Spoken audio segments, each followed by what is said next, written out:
કાવતરું અને કડવી સચ્ચાઈ। અકસ્માત પછી સોનિયા સાવ ગભરાઈ ગઈ હતી।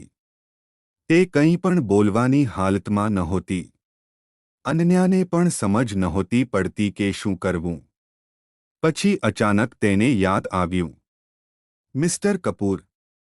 મિસ્ટર કપૂર અન્યાના પિતાના જૂના મિત્ર હતા અને એક સમયે તેઓ પોલીસ વિભાગમાં એક મોટા અધિકારી રહી ચૂક્યા હતા। અનન્યાએ તરત જ મિસ્ટર કપૂરને ફોન કર્યો અને રડતા બધી વાત કહી। મિસ્ટર કપૂરે તેને શાંત થવા કહ્યું અને વચન આપ્યું કે તે ટૂંક સમયમાં જ ત્યાં પહોંચશે।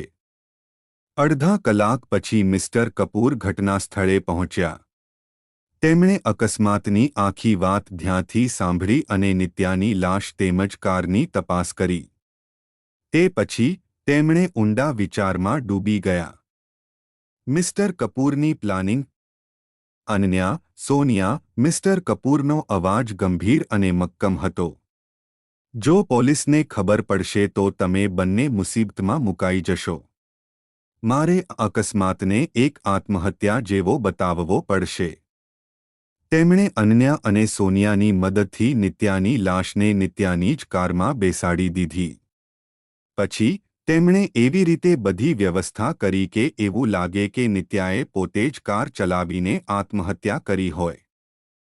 તેમણે કારની બારીઓ બંધ કરી નિત્યાના હાથમાં એક નાનો ડબ્બો જેમાં કોઈ દવા હતી મૂક્યો અને કારની નજીક એક ચિઠ્ઠી જે નિત્યાના અક્ષરોમાં લખેલી હોય તેવી રાખી।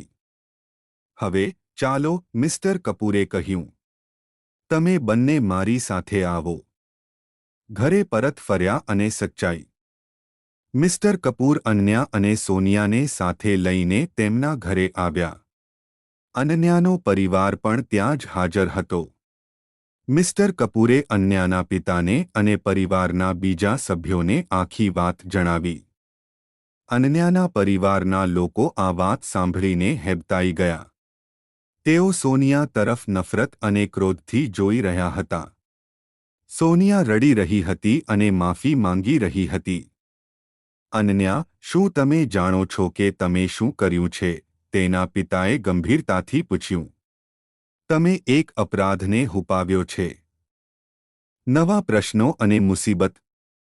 આ વાત પછી અનન્યા અને તેના પરિવાર માટે એક નવો સંઘર્ષ શરૂ થયો। શું તેઓ આ રહસ્ય કાયમ માટે છુપાવી શકશે? શું મિસ્ટર કપૂરની પ્લાનિંગ સફળ થશે? અને આ બધાની વચ્ચે અનન્યાનું ભવિષ્ય શું હશે?